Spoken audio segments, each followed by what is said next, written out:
The play is called The King of the Desert, words that Rene Rivera heard from his father as a young boy. Despite the poverty of their lives in San Antonio, Texas, his father assured him they were descended from the nobility of the Olmecs, Toltecs, Mayans, Aztecs, and other ancient peoples. And tonight, you, with your dark skin and your foolish tears, you have that blood running in your veins, mijo.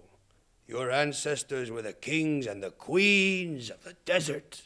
Rivera has had a successful career in the New York theater and has had dozens of guest roles in television series, including Law and Order and The X-Files. He has also appeared in many Hollywood films. His wife, playwright Stacey Martino, wanted to explore his Latino heritage as a family project for the benefit of their young daughter.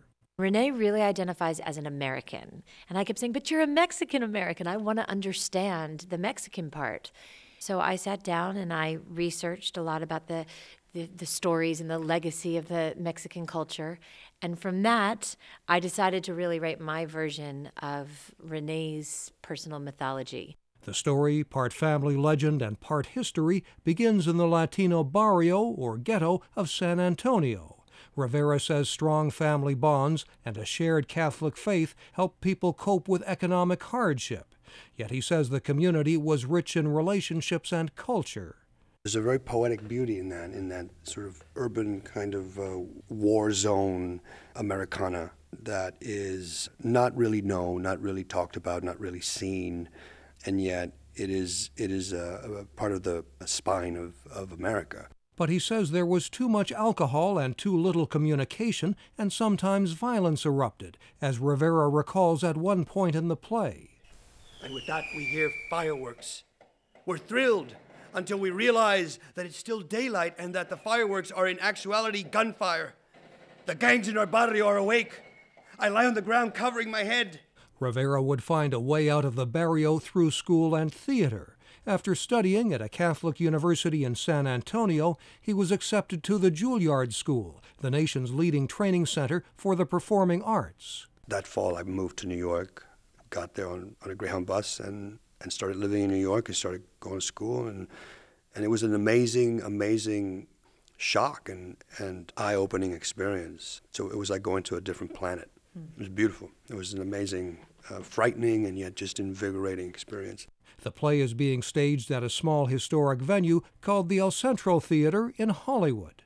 A simple set evokes the changing settings of the play, the gang graffiti and religious symbols of the San Antonio barrio.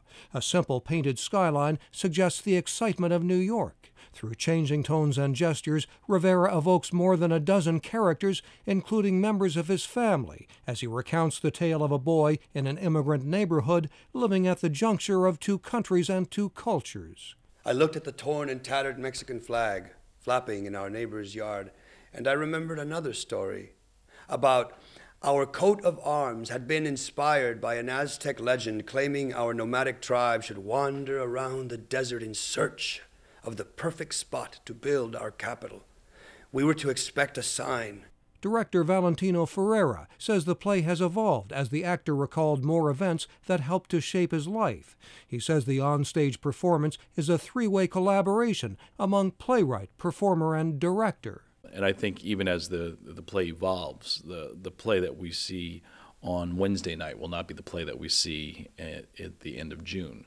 Actor Rene Rivera has performed in many Shakespearean productions, but says this play has more intensity because he, his family, and friends are the characters in the story. He says that reenacting his life and experiencing old emotions can be disorienting, but that the process has been therapeutic and has helped him understand where he came from.